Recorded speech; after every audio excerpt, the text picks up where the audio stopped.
Welcome students. இந்த online வீடியோவில் நம்ம பார்க்க போகிற டாபிக் கம்ப்யூட்டர் ஆர்கிடெக்சர். ஸோ ஏற்கனவே நம்ம கம்ப்யூட்டர் ஆர்கனைசேஷன் பற்றி ஒரு வீடியோ பண்ணியிருக்கோம். அதில் பேசிக் பார்ட்ஸ் ஆஃப் கம்ப்யூட்டர் சிஸ்டம், அதாவது இன்புட்டு, ப்ராசஸிங் யூனிட்டு அண்ட் ஃபைனலாக அவுட்புட் பற்றி நம்ம டிஸ்கஸ் பண்ணியிருப்போம். ஓகேங்களா? அண்ட் ஒவ்வொரு யூனிட்டுக்கு உண்டான எக்ஸாம்பிள்ஸ் பற்றியும் பார்த்துருக்கோம். சரி, இந்த டாபிக் நம்ம பார்க்க போகிறது கம்ப்யூட்டர் ஆர்கிடெக்சர். இது கொஞ்சம் பெரிய டாபிக், அதனால் இதையே நான் 2 வீடியோவாக ஸ்ப்ளிட் பண்ணியிருக்கேன். ஸோ இந்த video part 1 of computer architecture. Okay, so இதில் நம்ம ஃபஸ்ட்டு பார்க்க போகிறது என்னென்னா ப்ராசஸர். ஸோ இப்போ கம்ப்யூட்டரில் பார்த்தீங்கன்னா சென்டரில் நீங்கள் ஓப்பன் பண்ணி பார்த்தீங்கன்னா சிலிக்கானால் செய்யப்பட்ட ஒரு ஃபேப்ரிகேட்டட் சிப் இருக்கும். ஸோ அந்த சிலிக்கான் சிப்புக்கு மேலே தான் நிறையா எலக்ட்ரானிக் எலமெண்ட்ஸ் எல்லாத்தையும் ஒன்றா இன்டகிரேட் பண்ணி வச்சுருக்கிறத நீங்கள் பார்த்துருப்பீங்க, ரைட்டா? ஸோ அந்த சிலிக்கான் சிப் இருக்குது இல்லையா, அதுதான் கம்ப்யூட்டரில் நடக்கக்கூடிய வேரியஸ் ஆப்ரேஷன்ஸை கண்ட்ரோல் பண்ணும், ரைட்டுங்களா? ஸோ அந்த சிப்பை தான் நம்ம ப்ராசஸர் அப்படிங்கிறோம். ஸோ ப்ராசஸருக்கு என்ன டெஃபினிஷன் சொல்லியிருக்காங்கன்னு பாருங்கள். It is a control unit of computer fabricated by using silicon chip which will control ALU operations and also help the computer to communicate with other peripheral devices. Okay, so இந்த chip நம்ம operations மட்டும் perform பண்ணுறதுக்கு கிடையாது, அது போக அந்த computer வேறு சில பெரிஃபரல் காம்பனன்ட்ஸோட கம்யூனிகேட் பண்ணுறதுக்காகவும் இந்த ப்ராசஸர் அப்படிங்கிற காம்பனண்ட்டை நம்ம யூஸ் பண்ணலாம். ஓகேங்களா? சரி, இப்போ இந்த பார்ட்ஸ், ப்ராசஸருடைய இம்பார்ட்டன்ட் பார்ட்ஸ் என்னென்ன? Number 1 arithmetic and logic unit. So அது ஏழு ஆப்ரேஷன்ஸ் பெர்ஃபார்ம் பண்ணுறதுக்காக யூஸ் ஆகுதுன்னு தெரியும். செகண்ட் 1 டேட்டா ஸ்டோரேஜுக்காக பயன்படுத்தக்கூடிய ரெஜிஸ்டர்ஸ். ஓகே, நம்ம இன்புட் அவுட்புட் எல்லாத்தையும் ஸ்டோர் பண்ணுறதுக்காக அண்ட் இன்டர்மீடியட் ரிசல்ட்டையும் ஸ்டோர் பண்ணுறதுக்காக ரெஜிஸ்டர்ஸ் யூஸ் ஆகுது, ரைட்? அடுத்து அரேஸ். அரேஸ்னா என்ன? It is a group of memory.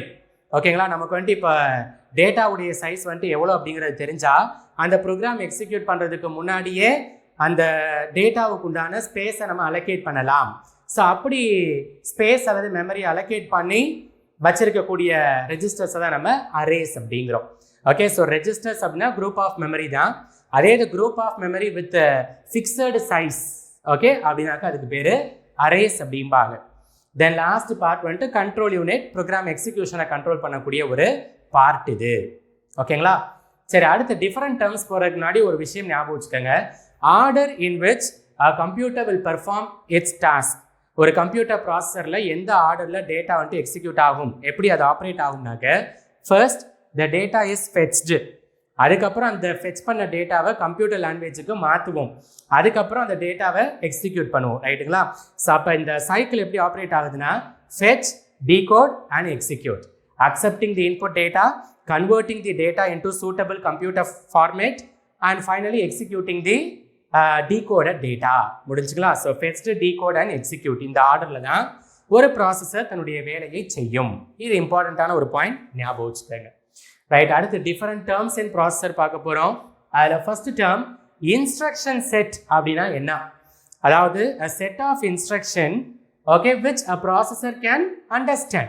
நம்ம சொல்லக்கூடிய மொழியில் அதுக்கு புரியாது, அதுக்குன்னு தனியாக நம்ம ஒரு மொழியில் ப்ரோக்ராம் அடிக்கணும். அதைத்தான் நம்ம என்ன சொல்கிறோம்னா ஏஎல்பி அப்படிங்கிறோம், அசம்பிளி லாங்குவேஜ் ப்ரோக்ராம் அப்படிம்பாங்க. அதைத்தான் ப்ராசஸரால் புரிந்து கொள்ள முடியும்.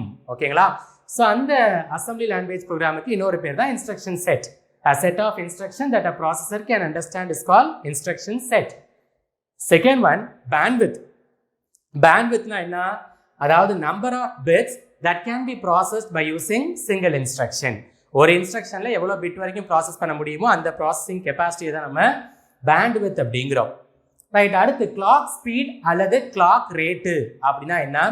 ஒரு செகண்ட்ல எத்தனை நம்பர் ஆஃப் ஆப்ரேஷன்ஸ் ஒரு கம்ப்யூட்டர் பெர்ஃபார்ம் பண்ணுமோ அதைத்தான் நம்ம பேண்ட்வித் அப்படிங்கிறோம்.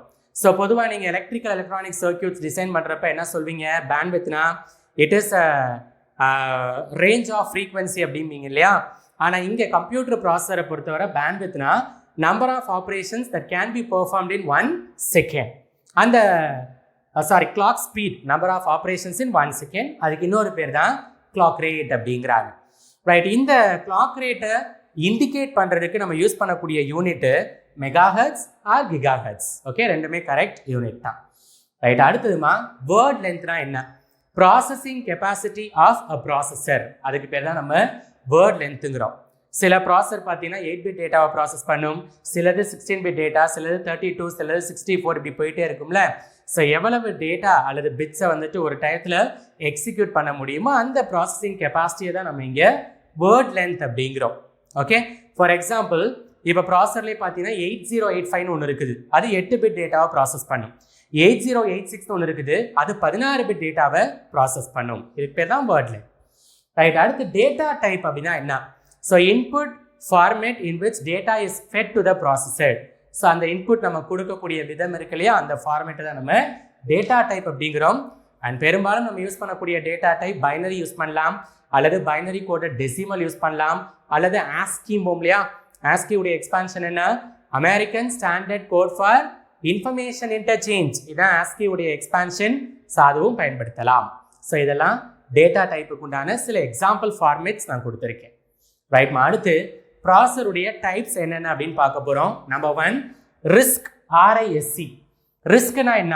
இன்னொன்று, நீங்கள் கம்ப்யூட்டரை பொறுத்தவரை சில அப்ரிவியேஷன்ஸ் விரிவாக்கம்லாம் ஞாபகம் வச்சுக்கணும். அதை நான் தனியாக ஒரு வீடியோவில் வந்துட்டு போட போகிறதில்ல. ஒவ்வொரு டாபிக் பார்க்குறப்பே அதுக்குள்ளேயே இம்பார்ட்டன்ட் அப்ரிவியேஷன்ஸ்லாம் வந்துடும். ஸோ அதெல்லாம் பார்த்து கொஞ்சம் மைண்டில் ஏற்றி வச்சுக்கோங்க. ஸோ இங்கே ஃபஸ்ட்டு ப்ராசஸர் ரிஸ்க். ரிஸ்குடைய expansion reduced instruction set computer அப்படிம்பாங்க. அப்படின்னா என்ன? It can process very low amount of data in more time. அதிகமான டைம் எடுத்துக்கிறோம், அதே மாதிரி கம்மியான டேட்டாவை தான் ப்ராசஸ் பண்ண முடியும். அதுக்கு பேர் தான் ரிஸ்க் ப்ராசஸர் அப்படிம்பாங்க. இதுக்கு எக்ஸாம்பிள் பவர் PC 601, 604. ஓகே, இதெல்லாம் எக்ஸாம்பிள்ஸ். அடுத்து சிஸ்க்னா காம்ப்ளெக்ஸ் இன்ஸ்ட்ரக்ஷன் செட் கம்ப்யூட்டர் அப்படிம்பாங்க. ஸோ இது என்ன? It is used for executing more amount of instructions in high amount of time. நல்ல அதிகமான இன்ஸ்ட்ரக்ஷன் எக்ஸிக்யூட் பண்ணும், அதே நேரத்தில் எடுத்துக்கிற டைமும் ரொம்ப ஜாஸ்தியாக இருக்கும். அதுக்கு பேர் தான் சிஸ்க் ப்ராசஸர் அப்படிம்பாங்க. இதுக்கு எக்ஸாம்பிள்ஸ் IBM 370 அண்ட் இன்டெல் 80486. இதெல்லாம் எக்ஸாம்பிள்ஸ். இதில் நீங்கள் எக்ஸ்பான்ஷன் கம்ப்யூட்டர் ஸ்டூடெண்ட்ஸ்க்கு நல்லாவே தெரியும். IBMனா என்ன? இன்டெலெக்சுவல் பிஸ்னஸ் மெஷின் அப்படிம்பாங்க. இன்டெல்னா என்ன? இன்டர்நேஷ்னல் எலக்ட்ரானிக்ஸ் அப்படிம்பாங்க. ஓகே, இதான் எக்ஸ்பான்ஷன். ரைட்மா, அடுத்து SRனா ஸ்பெஷல் ப்ராசஸர் அப்படிம்பாங்க. Okay, special processor. இது என்னன்னா, it can execute more amount of instruction but in less amount of time. கம்மியான டயத்தில் அதிகமான இன்ஸ்ட்ரக்ஷனை ப்ராசஸ் பண்ண முடிஞ்சா அதுக்கு பேர் ஸ்பெஷல் ப்ராசஸர். அண்ட் இதுக்கு எக்ஸாம்பிள் காம்பினேஷன் ஆஃப் 8087 வித் 8088. 8087 அப்படிங்கிற ப்ராசஸரையும் 88 ப்ராசஸரையும் மிக்ஸ் பண்ணால் அது ஒரு ஸ்பெஷல் ப்ராசஸராக மாறும். இதுதான் டிஃபரெண்ட் டைப்ஸ் ஆஃப் ப்ராசஸர். ரைட்மா, அடுத்து நம்ம பார்க்க போகிறது ஒன் எக்ஸாம்பிள் ப்ராசஸர் பார்க்க போகிறோம். 8085. ஸோ ஃபஸ்ட்டு கம்ப்யூட்டரில் யூஸ் பண்ணப்பட்ட ப்ராசஸர் தான் இந்த 8085 ப்ராசஸர் அப்படிம்பாங்க. ஸோ இதனுடைய ஸ்டாண்டர்ட் ஸ்பெசிஃபிகேஷன்ஸ் நான் ஃபஸ்ட்டு சொல்கிறேன். Number 1, it is 8-bit type. So பெரும்பாலும் டேட்டா இன்புட் பார்த்தீங்கன்னா இங்கே 8-bit அளவுக்கு தான் இன்புட்டாக கொடுப்போம். So it is 8-bit data type and it was designed by Intel. International electronics அப்படிங்கிற ஏஜென்சி தான் டிசைன் பண்ணாங்க இந்த இயர் 1977. Okay, right. இந்த 8085 ப்ராசஸரை ஃபேப்ரிகேட் பண்ணுறதுக்காக நம்ம யூஸ் பண்ண டெக்னாலஜி தான் NMOS. நிறைய டெக்னிக் இருக்குது, NMOS, PMOS, CMOS அப்படிம்பாங்க. அதில் NMOS அப்படிங்கிற டெக்னிக்கை வச்சு தான் இந்த 85 ப்ராசஸர் நம்ம உருவாக்கி இருக்கிறோம். NMOS உடைய விரிவாக்கம் என்ன? நெகட்டிவ் மெட்டல் ஆக்சைடு செமிகண்டக்டர் அப்படிம்பாங்க. இதான் NMOSக்கு உண்டான எக்ஸ்பான்ஷன். Okay, right. அடுத்து இந்த ப்ராசஸர் ஒர்க் பண்ணுறதுக்கு நம்ம கொடுக்கக்கூடிய சிக்னல் ஃப்ரீக்வன்சி எவ்வளோனா +5 வோல்டேஜ். பாசிட்டிவ் 5 வோல்டேஜ் சிக்னலில் தான் இந்த ப்ராசஸர் ஒர்க் ஆகும். அண்ட் ஃப்ரீக்வன்சி ரேஞ்ச் எவ்வளோனா 3.2. வோல்டேஜ் ரேஞ்ச் வந்துட்டு +5 அண்ட் ஃப்ரீக்வன்சி இன்புட் வந்துட்டு 3.2 MHz ஃப்ரீக்வன்சியில் ஒர்க் ஆகும். இதெல்லாம் ஸ்டாண்டர்ட் ஸ்பெசிஃபிகேஷன்ஸ். ரைட். இப்போ அடுத்து நம்ம பார்க்க போகிறது இந்த 85 ப்ராசஸரில் என்னெல்லாம் பார்ட்ஸ் இருக்குது, அதனுடைய யூசஸ் என்னென்ன அப்படின்னு பார்க்க போகிறோம். இது ஒரு இம்பார்ட்டன்ட் டாபிக், நல்லா கேட்டு மைண்டில் ஏற்றிக்கோங்க. First part accumulator.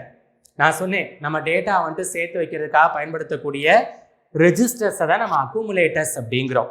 ரைட்டுங்களா? ஸோ இதில் 8-bit டேட்டாவை நம்ம சேவ் பண்ணலாம். And it is also used to store AL operation result.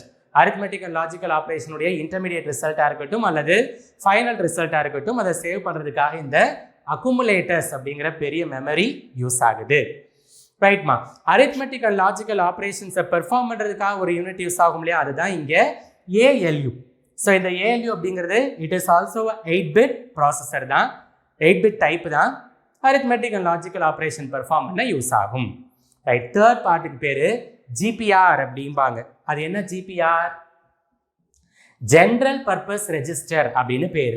Okay, so இது என்னன்னா நம்மளுடைய டேட்டாவை மறுபடியும் சேர்த்து வைக்கிறதுக்காக பயன்படுத்தக்கூடிய ரெஜிஸ்டர் தான். மொத்தம் 6 விதமான ரெஜிஸ்டர்ஸ் இங்கே இருக்குது. பி, சி, டி, இ, ஹெச், எல். Okay, 6 register. இந்த 6 ரெஜிஸ்டரில் ஒவ்வொன்றும் பார்த்தீங்கன்னா 8-bit டேட்டா அளவுக்கு தான் சேவ் பண்ண முடியும். Okay, so it is having 6 number of 8-bit data type registers. ஓகேங்களா? ஒருவேளை இப்போ நம்ம 16-bit டேட்டாவை இன்புட்டாக கொடுத்து சேர்த்து வைக்கணும்னு வச்சுக்கோங்க, என்ன பண்ணிக்கலாம்? ரெஜிஸ்டர்ஸை பேரிங் பண்ணிக்கலாம். பிசியை சேர்த்துடலாம், டிஏ சேர்த்துடலாம், ஹெச்எல்எஸ் சேர்த்துடலாம். அப்போது 16-bit ரெஜிஸ்டர் டைப்பாக மாறுது. ஆக்சுவலாக 8085 பொறுத்தவரை 8-bit ப்ராசஸர் தான் அது. 16-bit டேட்டாவை சேர்த்து வைக்கணும்னா 2 ரெஜிஸ்டரை ஒன்றா சேர்த்து 16-bit டைப்பாக மாற்றலாம். ஓகேங்களா? ஸோ டக்குன்னு பார்க்கும்போது இது 16-bit ப்ராசஸர்னு சொல்லிடாதீங்க, 8-bit ப்ராசஸர் தான். பட் டேட்டாவை சேவ் பண்ணுறதுக்கு ரெஜிஸ்டரை பேர் பண்ணும் பொழுது 16-bit டேட்டாவாக அது மாற்றப்படலாம். ஓகேங்களா? சரி, அடுத்தது பிசி. இதெல்லாம் இம்பார்ட்டன்ட் பாயிண்ட்ஸ் ஞாபகம் வச்சுக்கோங்க. பிசினா என்ன? ப்ரோக்ராம் கவுண்டர் அப்படிம்பாங்க. ஓகே, ஸோ இந்த ப்ரோக்ராம் கவுண்டருடைய வேலை என்ன? இப்போ நம்ம ஒரு 10 இன்ஸ்ட்ரக்ஷன் வந்துட்டு இன்புட்டாக கொடுக்குறோன்னு வச்சுக்கோங்க. ஒரு இன்ஸ்ட்ரக்ஷனை வந்துட்டு வாங்கி அதை டீகோட் பண்ணி எக்ஸிக்யூட் பண்ணிவிட்டு அடுத்த இன்ஸ்ட்ரக்ஷனை வாங்கி டீகோட் பண்ணி எக்ஸிக்யூட் பண்ணிகிட்டே போக டைம் ஜாஸ்தியாக இருக்கும். அப்போ இந்த டயத்தை வந்துட்டு குறைக்கணும்னா நீங்கள் என்ன பண்ணுவீங்க? ஒரு டேட்டாவை எடுத்து எக்ஸிக்யூட் பண்ணுற டயத்தில் அடுத்த டேட்டாவை எடுத்து ரெடியாக வைக்கணும் இல்லையா? இந்த ப்ராசஸ்க்கு பேர் தான் பைப்லைனிங் அப்படின்னு பேர். A process of fetching the next instruction when the current instruction is under execution. Okay, ஒரு இன்ஸ்ட்ரக்ஷன் வந்துட்டு எக்ஸிக்யூட் ஆகிட்டு இருக்கும் பொழுது அடுத்த இன்ஸ்ட்ரக்ஷனை எடுத்து ரெடியாக வச்சா அந்த ப்ராசஸ்க்கு பேர் பைப்லைனிங் அப்படின்னு பேர். ஸோ இந்த பைப்லைனிங்கை சப்போர்ட் பண்ணுறதுக்காக யூஸ் பண்ணக்கூடிய ஒரு பார்ட்டை தான் நம்ம ப்ரோக்ராம் கவுண்டர் அப்படிங்கிறோம். இது பார்த்தீங்கன்னா 16-bit டேட்டா டைப்பாக இருக்கும். ஸோ எது 8-bit எது 16-bitங்கிற கொஞ்சம் ஞாபகம் வச்சுக்கோங்க. பிசி எப்போவுமே 16-bit டேட்டா டைப். ரைட்மா, அடுத்தது எஸ்பி. எஸ்பினா ஸ்டாக் பாயிண்டர் அப்படிம்பாங்க. அது என்ன ஸ்டாக் பாயிண்டர்? இப்போ நம்ம அடுத்த வீடியோஸில் அரேஸ் பற்றி படிக்க போகிறோம். இப்போ நம்ம டேட்டா வந்துட்டு ஆர்கனைஸ்டாக சேர்த்து வைப்போம் இல்லையா? ஸோ அந்த சேர்த்து வைக்கக்கூடிய மெமரியை தான் நம்ம அரேஸ் அப்படின்னு சொல்கிறோம். ரைட்டுங்களா? சரி, இப்போ இந்த அரேவை என்ன பண்ணலாம்? டாப் டு பாட்டம் அல்லது லெஃப்ட் டு ரைட் எப்படி வேணாலும் நீங்கள் அரேஞ்ச் பண்ணலாம். ஓகே, இப்போ நீங்கள் சிடி டிஸ்க்கு மாட்டியிருப்பீங்க, சென்டரில் ஒரு குச்சி இருக்கும், ஒவ்வொரு சிடியாக வந்துட்டு அதுக்குள்ளே போடுவேன். ஸோ கடைசியாக போட்ட டிஸ்க் என்னவோ அதைத்தான் நம்ம ஃபஸ்ட்டு எடுக்க முடியும். கரெக்டுங்களா? ஸோ அப்போ பாட்டம் டு டாப் டேட்டாவை அரேஞ்ச் பண்ணுறீங்க. ரைட்டா? The data which is kept at top it is deleted first. கரெக்டுங்களா? எந்த டேட்டாவை நீங்கள் வெளியே எடுக்க முடியும்? கடைசியாக நாங்கள் இன்புட்டாக போட்ட டேட்டாவை தான் வெளியே எடுக்க முடியும். இதுக்கு பேர் தான் ஸ்டாக் அப்படிம்பாங்க. ஸோ ஸ்டாக்குங்கிறது ஒன்றும் இல்லை, it is a type of array in which data is stored one above the another. Okay, the last data which is inserted into the stack will be deleted first. ஓகேங்களா? சரி, அப்போ இந்த ஸ்டாக்ல டேட்டாவை insert பண்றீங்க, delete பண்றீங்க. Insert பண்ற ஆபரேஷனுக்கு பேரு புஷ்ம்பாங்க, delete பண்ற ஆபரேஷனுக்கு பேரு பாப்பும்பாங்க. ஸோ அப்போ புஷ் அண்ட் பாப் ஆபரேஷனுக்காக பயன்படுத்தக்கூடிய ஒரு பார்ட்டை தான் நம்ம ஸ்டாக் பாயிண்டர் அப்படிங்கிறோம். புரியுதா? இந்த ஸ்டாக் பாயிண்டரும் பார்த்தீங்கன்னா 16-bit. Okay, 16-bit data type தான். ரைட்மா, அடுத்தது டிஆர், டெம்பரரி ரெஜிஸ்டர் அப்படிம்பாங்க. பொதுவாக அரித்மெட்டிக் அண்ட் லாஜிக்கல் ஆப்ரேஷன் பண்ணுறப்ப அந்த ரிசல்ட்டை சேவ் பண்ணுறதுக்காக நீங்கள் அக்குமுலேட்டர்ஸ் யூஸ் பண்ணுறீங்கல்ல. ஒருவேளை இன்டர்மீடியேட் ரிசல்ட் நிறையா வந்தால் அந்த டயத்தில் சேர்த்து வைக்கிறதுக்காக பயன்படுத்தக்கூடிய ஒரு தற்காலிக மெமரி. ஸோ அதைத்தான் நம்ம டெம்பரரி ரெஜிஸ்டர் அப்படிங்கிறோம். இது வெறும் 8-bit டேட்டாவாக தான் இருக்கும். இன்டர்மீடியேட் ரிசல்ட் தானே அப்படிங்கிறப்ப 8-bit டேட்டா போதும், 16-bit அளவுக்கு தேவைப்படாது. ரைட், அடுத்து எஃப்ஆர். எஃப்ஆர்னா ஃப்ளாக் ரெஜிஸ்டர் அப்படிம்பாங்க. இப்போ நீங்கள் இன்புட் கொடுக்குறீங்கல்ல கம்ப்யூட்டர் ப்ராசஸருக்கு, அந்த இன்புட்டுடைய நேச்சரை இண்டிகேட் பண்ணக்கூடிய ஒரு பார்ட், அதைத்தான் நம்ம ஃப்ளாக் ரெஜிஸ்டர் அப்படிங்கிறோம். இதில் என்னெல்லாம் இருக்குதுன்னு பாருங்களேன். ஃபர்ஸ்ட் வந்துட்டு எஸ் ஃப்ளாக். எஸ்னாக்க சைன் ஃப்ளாக் அப்படிம்பாங்க. ஓகே, நான் கொடுக்கக்கூடிய இன்புட் வந்துட்டு மேபி பாசிட்டிவாக இருக்கலாம் அல்லது நெகட்டிவாக இருக்கலாம். Okay, so positive or negative type of input அப்படிங்கிறத இண்டிகேட் பண்ணுறதுக்கு தான் இந்த எஸ் சைன் ஃப்ளாக் யூஸ் ஆகுது.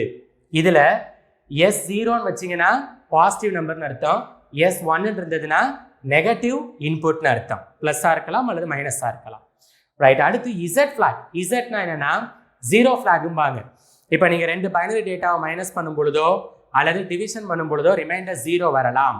ஸோ அப்படி ஒரு அரித்மெட்டிக் லாஜிக்கல் ஆப்ரேஷன் பண்ணுறப்ப ரிமைண்டர் 0 வந்தால் அதை இண்டிகேட் பண்ணுறதுக்காக பயன்படுத்தக்கூடிய ஃபிளாக் தான் ஜீரோ ஃபிளாக் அப்படிம்பாங்க. சரி, இப்போ அதே மாதிரி நீங்கள் அடிஷன் அல்லது மல்டிப்ளிகேஷன் பண்ணுறப்ப கேரி வரும்ல, அந்த கேரியை இண்டிகேட் பண்ணுறதுக்காக பயன்படுத்தக்கூடிய ஃபிளாக் தான் கேரி ஃபிளாக் அப்படிம்பாங்க.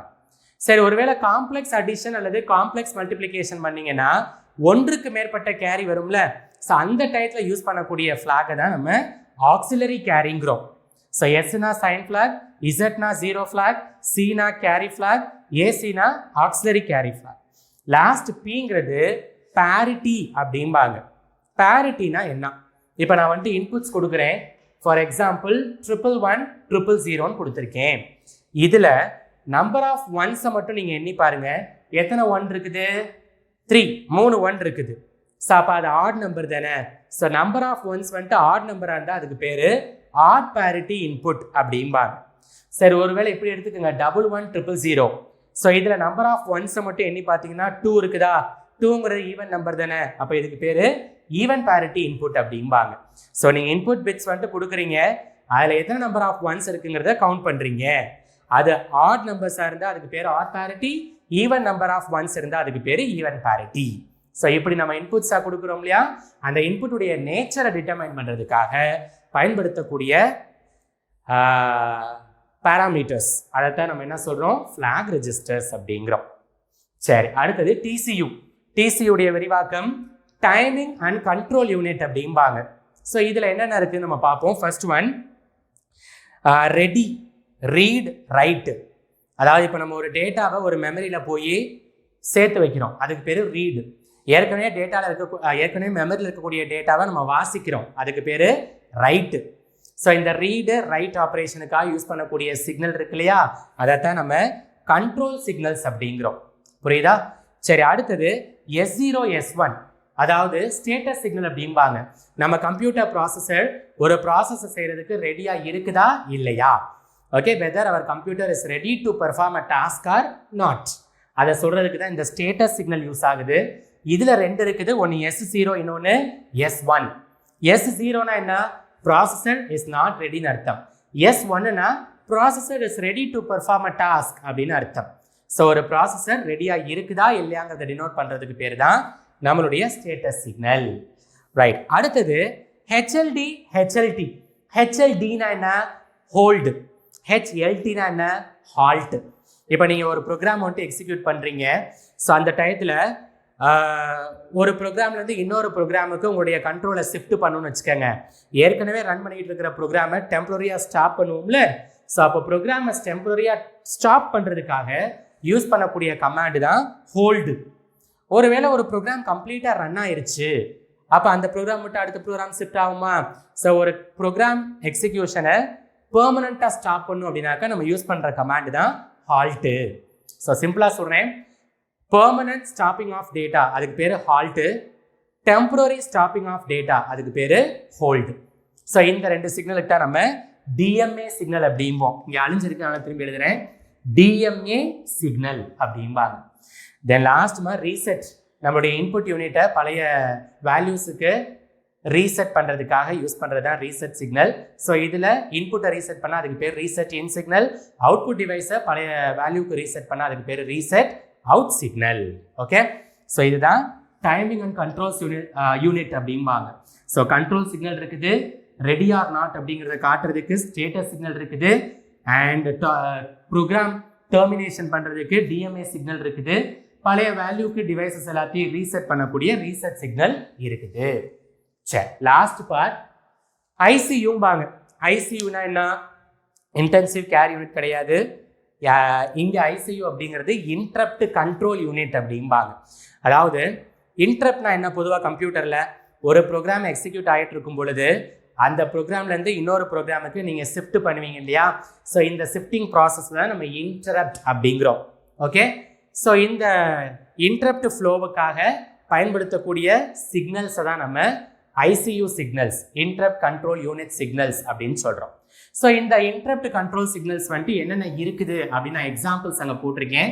இன்டார், RST 5.5, RST 6.5, RST 7.5 and trap. So இப்படி மொத்தம் 5 சிக்னல்ஸ் இருக்குது. இந்த ஒவ்வொரு சிக்னலை பற்றி நான் டீட்டெயிலாக சொல்கிறேன். ஆக்சுவலாக இதுவே ஒரு பெரிய டாபிக் தான், பட் எந்த அளவுக்கு உங்களுக்கு தெரிஞ்சிருக்கணுமோ அந்த அளவுக்கு நான் இந்த வீடியோக்குள்ளே ஷார்ட்டாக சொல்ல பார்க்குறேன். கேட்டு மைண்டில் ஏற்றிக்கங்க. இப்போ இன்டர்நெட் பற்றி நான் சொல்கிறேன். ஒரு மெயின் ப்ரோக்ராம் இருக்குதுன்னு வச்சுக்குவோம். அதில் வந்துட்டு ஒரு 12 லைன் இருக்குது. 5, 6, 7, 8, 9, 10, 11, 12. ஸோ 12 லைன்ஸ் இருக்கக்கூடிய ஒரு மெயின் ப்ரோக்ராம். அதுக்கப்புறம் பக்கத்துலேயே ஒரு சப் ப்ரோக்ராம் இருக்குது. அதில் ஒரு 8 லைன்ஸ் இருக்குன்னு வச்சுக்குவோம். 4, 5, 6, 7, 8. இப்போ என்ன ஆகுது, நம்மளுடைய ப்ரோக்ராம் மெயின் ப்ரோக்ராமுடைய ஃபர்ஸ்ட் லைன்லேருந்து எக்ஸிக்யூஷன் ஆரம்பிக்கும். கரெக்டுங்களா? ஸோ 1ல் ஆரம்பித்து ஃபார் எக்ஸாம்பிள் 3rd லைன் வரைக்கும் போகுதுன்னு வச்சுக்குவோம். இப்போ 3rd லைனுக்கு அப்புறம் 4th லைன் போகிறதுக்கு முன்னாடி நான் சப் ப்ரோக்ராம் எக்ஸிக்யூட் பண்ணி அந்த ரிசல்ட்டை இந்த 4th லைனில் யூஸ் பண்ணணும்னு வச்சுக்கோங்களேன். அப்போ என்ன ஆகும், என்னுடைய கண்ட்ரோல் 3rd லைன்லேருந்து சப் ப்ரோக்ராமுடைய ஃபர்ஸ்ட் லைனுக்கு ஷிஃப்ட் ஆகும். ஸோ இப்படி மெயின் ப்ரோக்ராம் டு சப் ப்ரோக்ராமுக்காக ஷிஃப்ட் பண்ணக்கூடிய சிக்னலை தான் நம்ம இன்டார் அப்படிங்கிறோம். ஓகேங்களா? Main to sub program shifting the control we are using intar signal. சரி, இப்போ சப் ப்ரோக்ராமில் 1, 2, 3, 4 4 லைன்ஸ் வரைக்கும் எக்ஸிக்யூட் ஆயிருக்குன்னு வச்சுக்கோங்க. அப்புறம் அந்த 4வது லைன்லேருந்து மறுபடியும் எங்கே வரும், மெயின் ப்ரோக்ராமுடைய 4th லைனுக்கு ஷிஃப்ட் ஆகும் இல்லையா? இதுக்கு யூஸ் பண்ணக்கூடிய சிக்னலுக்கு பேர் தான் RST 5.5 சிக்னல் அப்படிங்கிறாங்க. சரி, இப்போ அடுத்து என்ன ஆகும், இதோடைய 4th line, 5th line, 6th லைன்லாம் போகும். ஒருவேளை எனக்கு இந்த 5வது 6வது லைன் வந்துட்டு எக்ஸிக்யூட் ஆக வேண்டிய அவசியம் இல்லைன்னு வச்சுக்கோங்க. கம்ப்யூட்டர் ஸ்டூடெண்ட்ஸ் நல்லாவே தெரியும், ப்ரோக்ராம் அடிக்கிறப்ப ஏதாவது லைன் வந்துட்டு உங்களுக்கு தேவையில்லாத மாதிரி தெரிஞ்சால் என்ன பண்ணுவீங்க, அதை க்ரீன் கலரில் மாற்றி விட்டுருவீங்க, இல்லைனாக்கா % சிம்பிள் போட்டு பிளாக் பண்ணிடுவீங்க இல்லை? ஸோ அப்போ 5, 6 தேவையில்லைன்னா நான் % சிம்பிள்ஸ் போட்டு பிளாக் பண்ணுறேன். அப்போ எனக்கு என்ன ஆகும், இந்த 4வது லைன்லேருந்து 7வது லைனுக்கு கண்ட்ரோல் ஷிஃப்ட் ஆயிரும். 5, 6ங்கிற லைன் வந்துட்டு எக்ஸிக்யூட் ஆகாது. ஸோ இதுக்காக யூஸ் பண்ணக்கூடிய சிக்னலை தான் நம்ம என்ன சொல்கிறோம், RST 6.5ங்கிறோம். புரியுதுங்களா?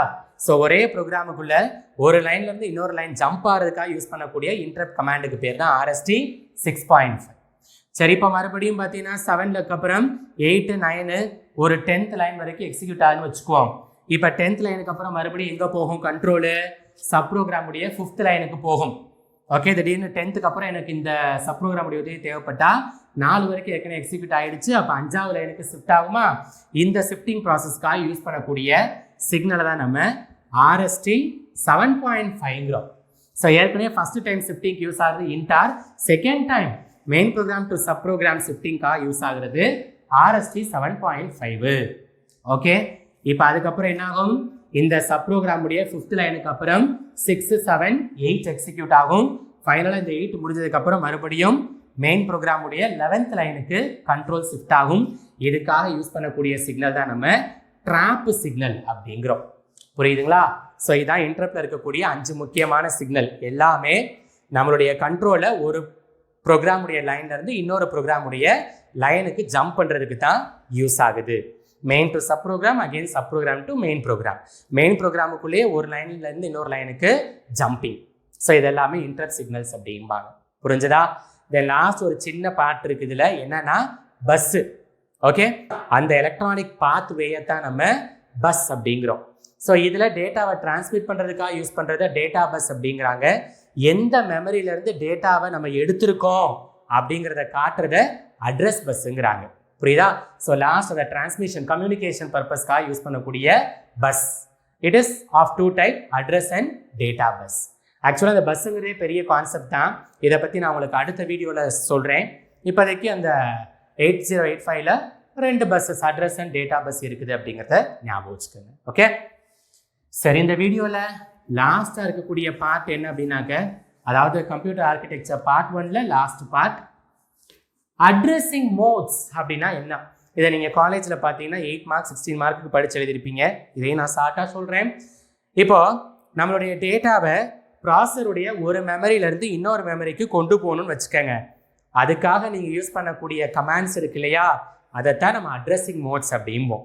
ஸோ டெஃபினிஷன் உங்கள் புக்கில் எப்படி இருக்கும்னா, the instruction set or commands used to transfer a data from one memory to another memory, அல்லது from one register to another register, அல்லது from one accumulator to another accumulator. So இப்படி கம்யூனிகேஷனுக்காக யூஸ் பண்ணக்கூடிய சிக்னல்ஸ், இன்ஸ்ட்ரக்ஷன் சிக்னல்ஸை தான் நம்ம addressing modes அப்படிங்கிறோம்.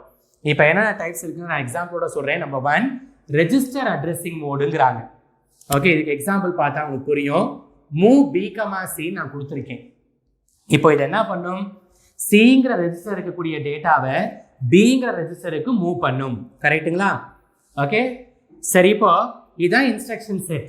இந்த இன்ஸ்ட்ரக்ஷன் செட்டை நீங்கள் 2 பார்ட்டாக பிரிக்கலாம். ஃபர்ஸ்ட் பார்ட்டுக்கு பேர் ஆப்கோட் அப்படிம்பாங்க, 2வது பார்ட்டுக்கு பேர் ஆப்பரன்ஸ் அப்படிம்பாங்க.